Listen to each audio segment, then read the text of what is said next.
Amosi ni yaore kumora mora ma intie janeno ma Lolwe Tv ma eno chieng machielo Ngeso majaber. Otude ka kendo cheno ni endi mar Ngima Mwandu kaka pile. Wago mbekni kotenore gigo eko ma inyo kata loso ngimawa. Luonga Ruth Chungo chieng makawuono wadwa ng'iyo to gin ratiro mage ma Jatuo nitiere godo osiptal.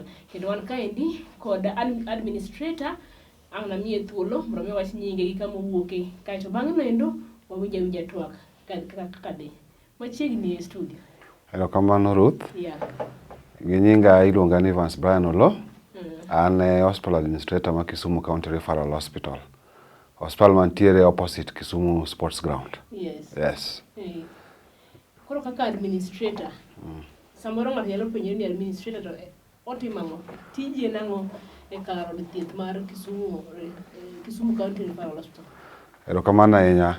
Administrators mag hospital mostly watimo support to services mag hospital. To ntiere kidienje mang'eny mwa support. Kaka mako ntiere karibu 6. Mokwongo en welfare mar staff gi jotuo mantiere hospital. Security mar jotuo mar staff mag equipments duto mag sirikal mantiere within the hospital. Kaito ntiere finance mag hospital. An ema ang'iyo finance gi kakonyora ga accountant mokete hospital. Then tiere procurement. Procurement be report to me accountant. Kora ensure ni gimora mora mar hospital gik moko midwaro te ma jotuo didwar ma jotich didwar wayudo gi sama owinjore. Kaito machielo maintenance. Keto chenro mar neno ni infrastructure mar hospital buildings munenogo maintenance mag equipments te obedo maintained saa madwarore. Machielo be transport. Nikech ka hospitals niga gi ambulances gi utility vehicles. Koro magi I make sure ni gigi duto te gin serviceable, gin gi driver e saa midwaro gie. Kamano. Ano ka tije mitimo ng'eny kalore ya kisekwano gi. Wabiro ento koro Jatuo biro osiptal, biro manyo thieth, biro manyo resruok kalore gi matime. Jotuo mang'eny ywagore ni samoro ochopo osiptal, obudho kapok ong'iye, obudho kapok othiedhe. Wachak ni Jatuo ochopo osiptal. Okang' mokwongo nego bed ni ochako gang'o kodhi kanye. Nikech iboyudo ka ng'ato ochopo osiptal to bede bench, kia ni kanyo timi ang'o, sae masudo, dende to rame. Erokamano ahinya Ruth. Jatuo mokwongo kodonjo kochopo e gate, obiro yudo askari. Askeche ma wan ga godo e hospital kanyo wa train mong'eyo kumora mora ma service yude. Koro ka Jatuo chopo kacha chande, kuma chako go moko koseyudo askari to penjo kuma ichako godo thieth. Odhi ong'ado receipt. Kiseng'ado receipt, iluongo ni registration. En siling 50 plus consultation. Koro ka nitiere insurance covers mopogore kaka sani wantiere gi Marwa. Wan gi NHIF, ka in ja NHIF tidhi ofisa NHIF, timi form tijaso. Tibedo directed kumonego bene dhiye. Ka in ja Marwa tidhi kanyo ting'ado receipt. Kisewuok kanyo tidhi kama ultimo triage. Kanyo ntiere nurse gi ng'ama bedo trained makao temperature mari, kao pressure mari, ting'iyo situation mari. Ka in ng'ama dwaro emergency titeri the next doctor mantiere online immediately. To ka in ng'ama ok dija emergency tikiu. Koro kama ikiu kanyo to waluwo gi namba. Sani waketo askari mo kanyo ma ng'ata modonjo timi namba. Koro riside gi ente ko namba wigi tiluongi. Ka sani ochopo tidonjo, but any emergency case to we give priority. Kamano. Manyiso ni emergency case en ng'ango matimore. Samoro mama Mikelo madwa konyore. Mine mabiro madwa konyore ok kadh through outpatient. Gin ka gibiro to dingo kod gi direct nyaka ward 1, mano maternity. Mano kichopo kanyo ma askari koseneni gin kanyo ga time ni gidhi ried outpatient. Eno the direct maternity to the yudo nurses man ko to receive to gitimo ne assessment ka en ng'ama due tichako ne services immediately. To nitie time mimiye ma gipimo yawruok mar cervix. Koro ka nitie samo okawo time kabisa ka gino gino kok yawre tibiro luong consultant, gyno consultant. Consultant gibiro decide kati ka itimina kata kibedo induced, kisebedo in labor for long. Kibedo induced yath michuoi mondo koro muojni ogine piyo mondo nyathi owuogi. To kotamore titeri e theater. Koro miyo ga ni cesarean section. CS miyo mine mang'eny sani moko ok dwa nyuol normally. Gidwaro mondo iyang'ogi. Kamano. Awinjo kocho kanyo maber ni kar emergency ka endi to jogo kriedi. Nitie jomoko miyudo ni ng'ato noyudo kata mana ajali, samo kamoro jokuoge no jomaricho no rado godo tong'e, samoro oyudo mana ajali kata mar magwang' apaya gi endi, kendo ni otho e line. Kapod ochwer remo. Mae to koro dangi wacha ng'aka jalno mochung' e ng'iyo ratiro go eko mag jotuo. Erokamano ahinya. Accident cases gin kaka emergency. Maki donja ni so long as ng'ato biro kata ge ka to bed kata ni ng'ato mano tong'i kata yudo ajali gi pikipiki ajali gi gari. Ntiere ji mobedo train kar tayaj kacha. Wan gi casualty within outpatient kanyo. Ntiere kamena neno jotuo clinical rooms kata ntiere emergency center waluongo ni casualty.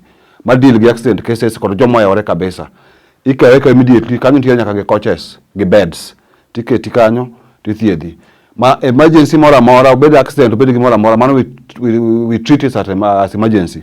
Ma kanyo ng'ato be border line. Mana ka dipodi ng'ato no biro gi yo mopogore to dhi to donjo obedo jotuo. Mogo lakini emergency case mabiro mora gi ng'eyo. Gibiro direct kanyo tikawi tiketi e casualty room. Kamano. Wang'eyo corona nyo ouko piny kendo nyo lal gi ngima ji mang'eny kata kamano pod entie pokoro. Yes. Nitiere gimoro ka endi ni stigma gi jogo matei corona. Ere kaka umiyo jotuo mag corona rita? Stigma ne nitiere ndalo mano chakore. Mana kaka HIV AIDS scandal mano biro, jine negi stigma ma kane ng'ato turn positive do kata ka relatives gi. Nok nyal dwaro motimre nade obed buti. Same gi corona nikech en kaka no biro mano donjo kaka jirono kaka no yuko piny mangima. Lakini sani kaka koro wadhi ni agone jothuro ero kamano nikech ji oseng'eyo ni gini en gima nitie. Onyalo mako ng'ama chielo. To bibiro yudo ni sani endi onge family mora moko bed affected in a way. Koro sani waginegi watimo psychosocial counseling ne jomo bed affected kata the family members. Masasa magibiro to wangiso gidi jogi ena tuo makawaida ena homa makawaida makose maki so long as you follow treatment schedule momi to ibiro beda maber. En makawaida dier. En makawaida. En makawaida so long as you follow the prescription momi kaka daktari misidi kise wuok kaendi mai kaka ibiro kedak then bang 14 days tiduoko kendo chakwa pimi kwa yudo ka in godo kendo chakina another course of treatment kod kaka dagi family members gi ma akwayo jothuro ni kik bed gi stigma en gima nitie en gima ni kodwa obiro rumo at time ne manyasayo timo nade biro determine. Yes. Kane wacho ka en ngwe maber kiwacho ni ichung'ne nyaka jo welfare mar jotich ka achiel koda ka jotuo. Yes. Okang'e ni kar welfare mar jotich ka endi dangi wacha ngi nitiere jomoko ma samoro otie buoi to okadhe matek kako nyalo pimo ni nyalo tami nikech kaluwore ni samoro in boss ne oduori ng'ama chal kama in ikonyo nang'o. Erokamano.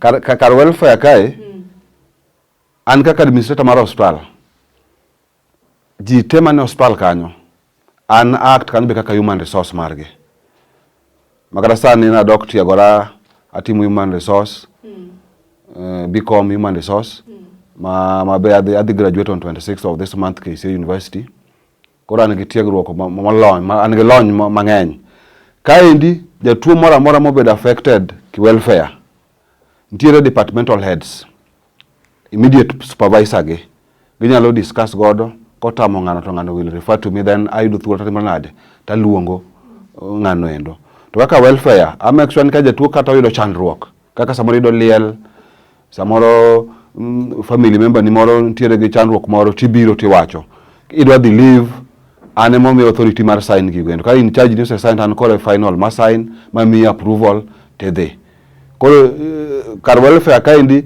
wan thuolo gi jowa tibiro wan gi departments mopogore within the hospital to departments gi ntiere immediate in charge mabe on monthly basis aromo gi all departmental in charges mo winjre kwa twak koro kan tiere problem mora department moro takaw thuolo na makende ka en gima deal gi HR issues kata welfare mar jatich taluongo gi twabedo kodgi to wawacho motama to koro ntiere nikech kata chande wan within the county government of Kisumu Within the county government Kisumu nitiere department mar health mabedo led gi chief officer health. Koro kanyo be nitiere human resource officer marwa mar health motamo wakat wanyalo refer negi. Kamano. In charge mar ratiro mar jatuo mar jatich mar hospital. Mama biro konyore. Kaito wachu cases osewuok mang'eny ni nyathi olal kata nyathi ogwenyore. Ang'o makelo ma? Nikech in charge onego bed ni ng'eyo gima timore. Ng'eyo mago natimore ndalo machon. To sani nano gima ber ni sani ka mine mama odhi konyore. Immediately migolo nyathi kuom mama to nitiere tag ma mikete lwet nyathi. Ka en nyako tiketo ne tag ma pink ma bed attached gi nying min gi. Nikech sani yudo ka sama nyuol chande pok ome nyathi nying. Pod iketo nying min gi. Ka nitiere ka nyathi ma wuoyi tiketo tag ma blue. Ma kikose kwayi kanyo eno moteri e bedini tiwang'e kawo nyathi timiyi. Koro gwenyruok mar nyathi nyalo mabedo kuma ka nyuol otimore in a night mang'eny kata during any given time mang'eny.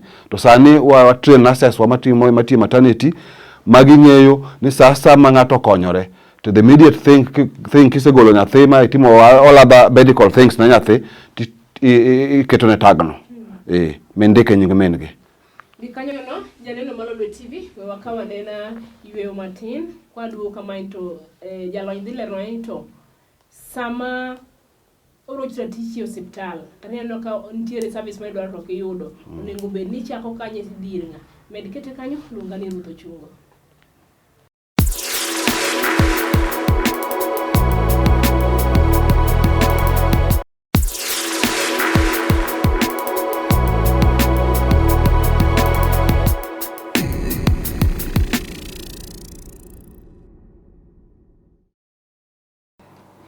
Machiegni janeno mar Lolwe kendo kadiponi ok yaw TV mari arwakini machiegni por dhi mbele kaendi go twak kendo wadhi mbele kaendi gi twak kendo kawuono ni endi wawuoyo kotenno kod ratiro mar jatuo e od thieth wan kaendi kod jalony kata kiero inyalo luonge ni administrator mar Kisumu County Referral Hospital Migosi Evans Olo.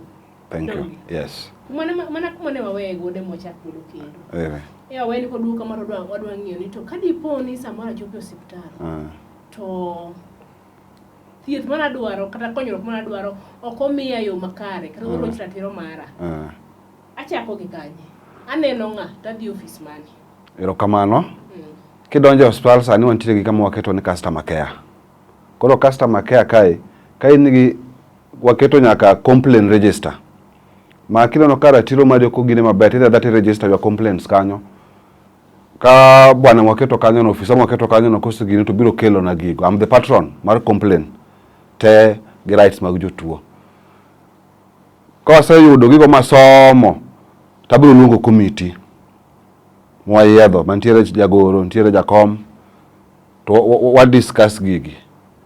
To wadwaro ga ni jotuo samiketo complaint mari ber mondo indika ng'owa indik namba ni mar simu maka se solve gigi to en ratiro mari mondo ang'isi ni complaint ni kama wayudo mai gima watimo mai action man wakawo nikech gikonyowa mondo watine jopiny maber. Kendo nitiere departments pok moketo suggestion boxes inyalo ndiko complaint kata ka officer ne nitie manotimo ni marach nikech I always advocate sasa ma wuotho nikech ano ka bedo office throughout after 30 or 1 hour I walk in all the departments mang'eyo kata ka yudo jatuo moya kata nyithi school line magagolo kadho.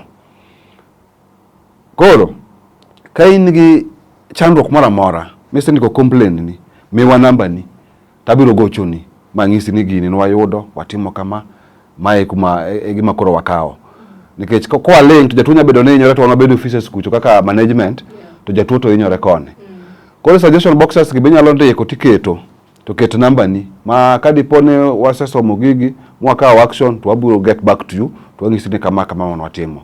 Ta ashukuru jopiny nikech jopiny most of them winja e radio mang'eny mantiere ka TV stations gi ka ng'ato nigi chandruok tapoga ka sama gibiro nyaka officer Mjatelo an na biro kama ma gimo timna kama takawe immediately tadhi kode nikech ng'is moko nyalo bedo allegation takawe tadhi ni ogido timni kama ni wadhiyo tadhi ta solve issue no kanyo mai makela wangara to dogi kapok yo wil mai makela peji kama hii ibro ni samoro orochra teacher yu moro mondo mi akaw gini mandike makete suggestion box biro kaw kinde o kange ofisi kadipo na penjo bo yira duonge ofisi madonji ma wach gima chanda kamano ofisa en public beji ong'eyo jopiny ong'eyo ibiro biro kanyo ka nitiere office tibiro yuda biro rwaki ka en gima dwaro mondo adhi kanyo immediately tadhi kodi ko gira gocho no office amotimore nade moketho ratiro marino to biro kanyo to be kata sani e departments go te amiyo ji name tags kila dwaro ga ng'ato ka ng'ato bedo gi name tag maka ng'ane mokoso dibiro wachne Evans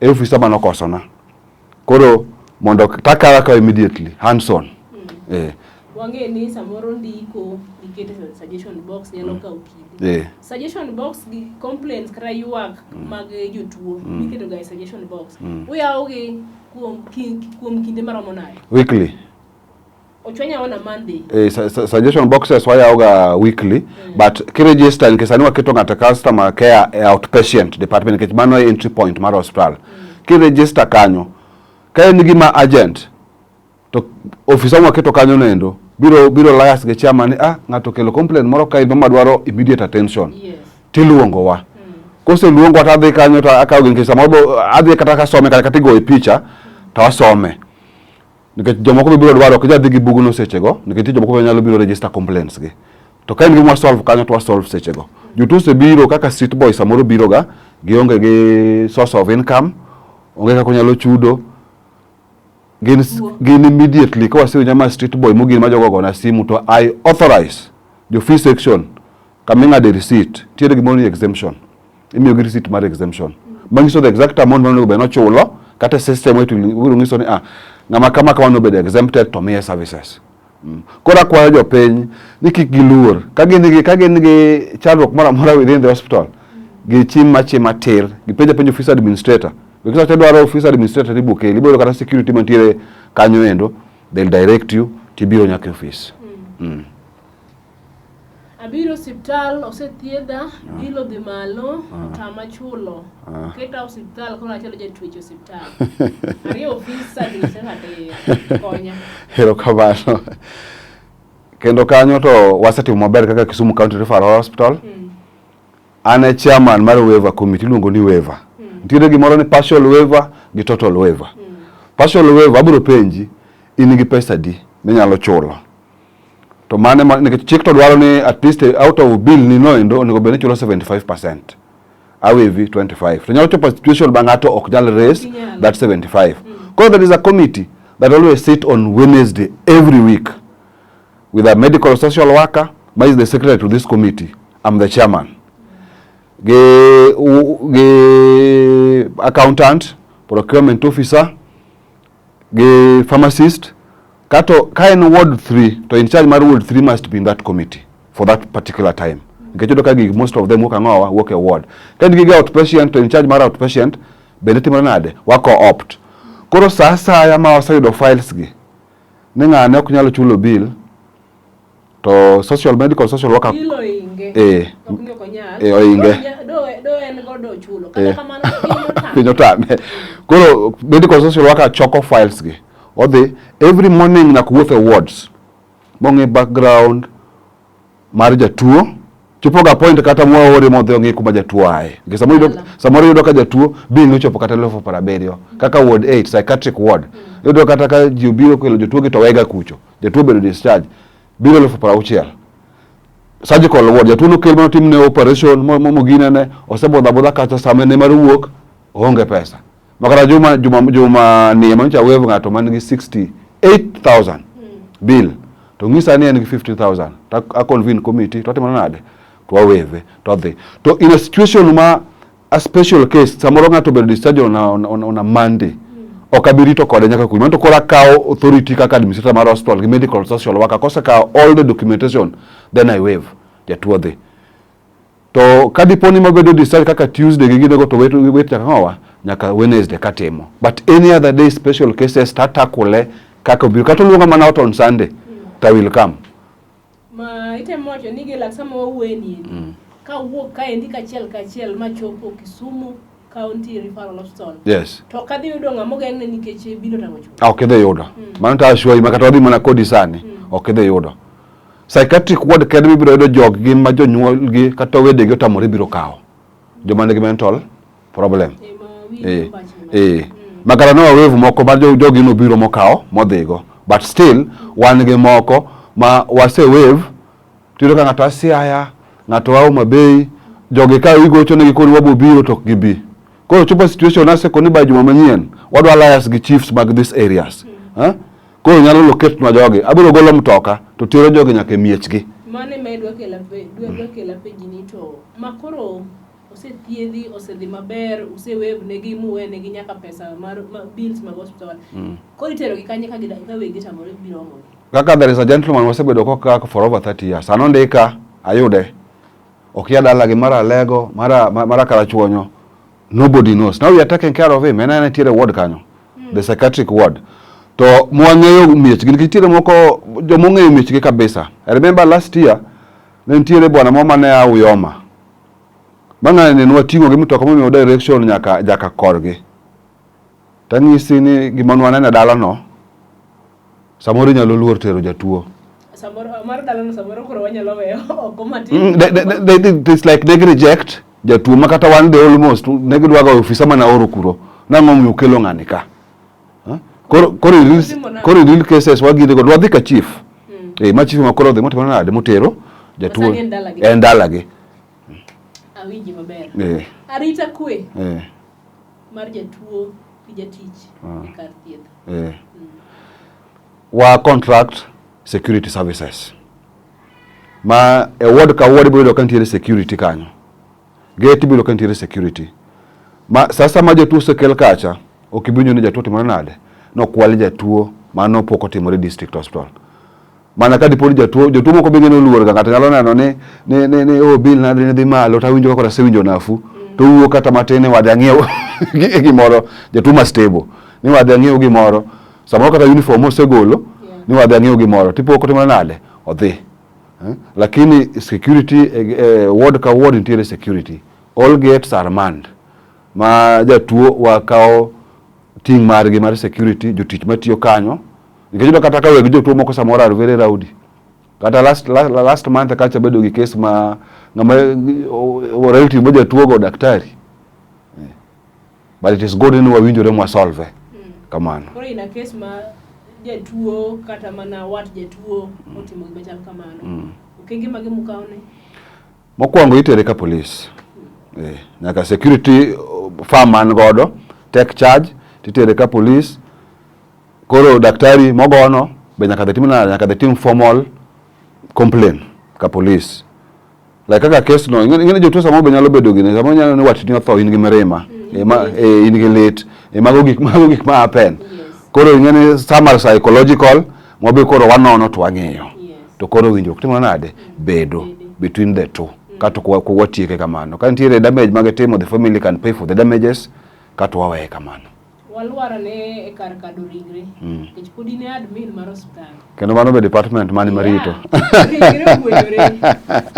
yaka bondo ki jawyo kaka admin timo nang'o Karwa County Referral Hospital pok wabedo gi case makamano nikech the moment ma ng'ato owito ngimane e ward